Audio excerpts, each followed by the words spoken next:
Bonjour, c'est parti pour cette première leçon où on va ensemble configurer notre espace membre, tout simplement. OK, voici un exemple du coup là de l'espace membre sur l'outil Teacheasy dont on va explorer ensemble toutes les fonctionnalités, comment configurer facilement, comment aller droit au but et créer sa formation. OK, est-ce que vous êtes prêts? Alors, pour ce faire, dans un premier temps, pour démarrer, on va revoir ensemble quelles seraient les étapes à mettre en place ensemble pour pouvoir créer cet espacement. Voici le plan, je vous l'affiche. Technique facile, nous sommes ici. Donc, ça se découpe en 5 parties. La première partie, c'est la préparation de votre espacement, où on appelle ça aussi un LMS, un Learning Management System. C'est un système, un logiciel d'hébergement en fait de formation. Dans cette partie-là, du coup, on va voir maintenant comment configurer l'espace membre sur notre plateforme. Et ensuite, on verra comment naviguer dans l'interface, utiliser ses fonctionnalités et tout de suite derrière, comment créer son cours, la structure du cours.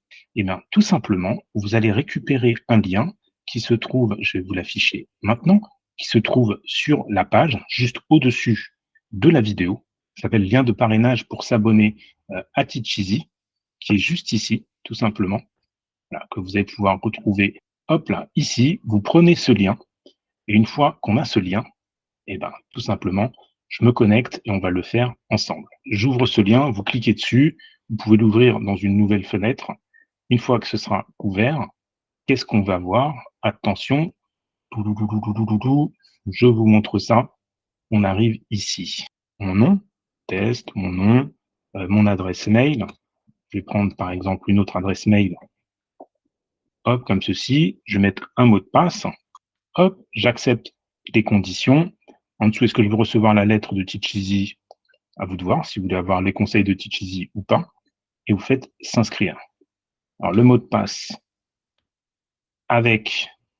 Ouais, j'ai pris, regardez, je prends un mot de passe tout simple, hein. J'ai repris mon adresse mail avec un point d'exclamation. Donc, il y a une majuscule, des chiffres, un caractère spécial, au moins 8 caractères. Bon, je vous recommande pas de mettre le nom de votre mail, mais là, c'est juste un essai et je fais s'inscrire. Gmail.com, sinon, ça marchera moins bien. Je lui donne mon mail. Voilà, je peux lui dire d'enregistrer éventuellement. Et après, ils vont nous demander, parlez-vous de nous? Comment vous avez entendu parler de nous? Voilà, bouche à oreille. Je fais suivant. Quel est votre profil? Je suis formateur, mais je n'ai pas de numéro NDA, par exemple, de numéro de formateur. Je fais suivant. Est-ce que je suis Calliope, CPF ou quelque chose? Par exemple, peut-être que vous n'avez rien prévu, donc je fais suivant. Quel est mon secteur d'activité? Admettons coaching. Je fais suivant. Parlez-nous un peu de vous. Que fait des formations longues, des formations courtes, etc. Je vais faire des formations courtes de moins de 7 heures. Suivant. Parlez-nous un peu de vous. De quel type de contenu comptez-vous utiliser principalement? Bien souvent, on va faire de la vidéo. Je fais suivant. Ensuite, animez-vous déjà des formations? Donc, à vous de voir. Par exemple, non, mais c'est prévu. Et pour finir, vous utilisez Teacheasy pour vendre en ligne, créer un espace pour mes apprenants ou autres, et je fais envoyer. Voilà. Et maintenant, je suis connecté. Je suis connecté à mon espace et il va me demander, du coup, c'est bien fait, vous allez voir, de définir tous les éléments. Donc, on va commencer par définir l'URL de notre espacement. OK? Donc, première étape, je me suis connecté, j'ai mis mes informations. Deuxième étape, je vais personnaliser l'URL. Je vais mettre en démo, je vais mettre démo technique facile.teacheasy.com. OK. Donc, ça va prendre ça. Donc, après, si je clique sur le lien, voilà ce qu'il va me faire. OK, ça fonctionne. Maintenant, hop, j'enregistre. J'ai fait entrer, ou sinon je clique sur mettre à jour. Je vérifie avec la nouvelle adresse. Voilà, démo technique facile. OK, test, non.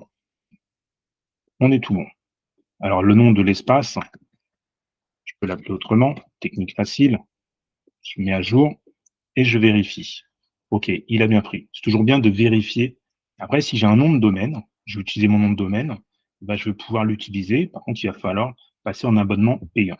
Là, nous sommes sur un abonnement gratuit et on peut l'utiliser, on peut vendre une formation en ligne avec cet abonnement qui est, ce n'est pas vraiment un abonnement, ce qui est gratuit. OK? Donc, pour le moment, là, j'ai le principal. J'ai mon espace membre, je vais pouvoir enregistrer le lien. Je peux copier et après aller le coller là où je garde toutes mes informations de ma formation. OK, là on est bon. Après, si je descends, qu'est-ce qu'il me demande? Communication et SAV. Ben, je peux lui dire, je peux lui redonner mon adresse mail, itcoaching92@gmail.com. Par exemple, vos apprenants verront cette adresse quand vous leur enverrez des mails en votre nom et qu'ils souhaitent y répondre. Par exemple, si moi je veux utiliser plutôt une autre adresse, j'ai une adresse support@techniquefacile.com, admettons, le mail de réponse, le mail de support, et le numéro de téléphone, si jamais j'en ai un, si je veux à mes stagiaires, et après suspendre les inscriptions. Bon, bah, forcément, là, on n'a pas intérêt à le faire. On veut que nos élèves viennent s'inscrire très prochainement. Voilà, donc ça, c'était pour la première étape. Maintenant, je peux revenir à gauche. On voit le menu qui est tout à gauche. Et là, il m'a amené directement dans Paramètres général. Je peux revenir sur l'accueil. On voit à gauche. Et là, on voit que la première étape, du coup, est personnalisée. OK. Maintenant, la deuxième étape, personnaliser son espace. Je clique sur personnaliser et je vais pouvoir aller définir mes couleurs. Ça, c'est intéressant. Si vous avez un branding particulier, vous pouvez même mettre le code hexadécimal. Le code hexadécimal qu'on retrouve par exemple dans Canva. Donc, vous pouvez facilement le reprendre dans Canva et faire un copier-coller. Vous allez chercher votre couleur. Bon, comme ça, au hasard, c'est pas la meilleure des méthodes, mais je peux également aller glisser un logo. Donc, j'ai cliqué, donc là, il va m'ouvrir une fenêtre. Je vais aller chercher mon logo, en fait, tout simplement. Je prends mon logo, hop, attention, voilà. Et là, il a pris mon logo. J'oublie pas de faire mettre à jour. Si j'ai un favicon, donc le favicon, c'est les petits icônes qui se trouvent dans la barre d'adresse en haut. C'est toujours bien d'avoir un favicon. Je peux en rajouter un. Voilà. Si ça ne me convient pas, je le supprime et je vais le modifier. Par exemple, là, le mien en blanc, peut-être qu'on ne se verra pas beaucoup. Et voilà. Si je veux changer la couleur d'arrière-plan, admettons, si je veux changer la couleur du texte, que mon texte il soit noir, couleur des boutons, je fais encore une fois mettre à jour.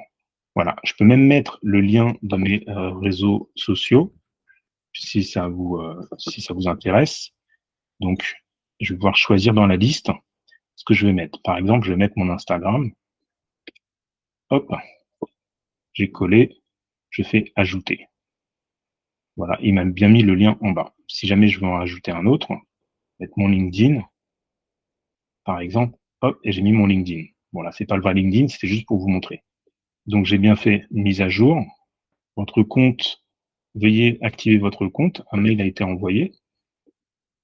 OK. Bah alors, je vais aller sur ma boîte mail. Et là, j'ai bien un mail qui me dit valider votre adresse mail avec un bouton. Il me dit que j'ai 72 heures pour le faire. Donc, je clique dessus. Voilà, j'ai cliqué sur le mail et il m'a activé. Maintenant, si je reviens tout en haut sur l'accueil, rafraîchir avec le petit bouton en haut à gauche, et voilà. Débloquer toutes les fonctionnalités. Maintenant, il me propose de prendre un abonnement payant. C'est pas dans notre intérêt pour le moment. C'est pas ce qui nous intéresse. Donc, d'abord, je vais continuer la personnalisation. D'accord? Donc, on a mis les informations d'URL, donc l'adresse, le chemin. On a personnalisé notre espace. Maintenant, on va pouvoir aller créer notre première formation et ensuite ajouter nos informations d'entreprise et configurer le système de paiement. Voilà, donc là déjà, on est pas mal. Je vous propose de finaliser ces différentes étapes et on se retrouve juste après.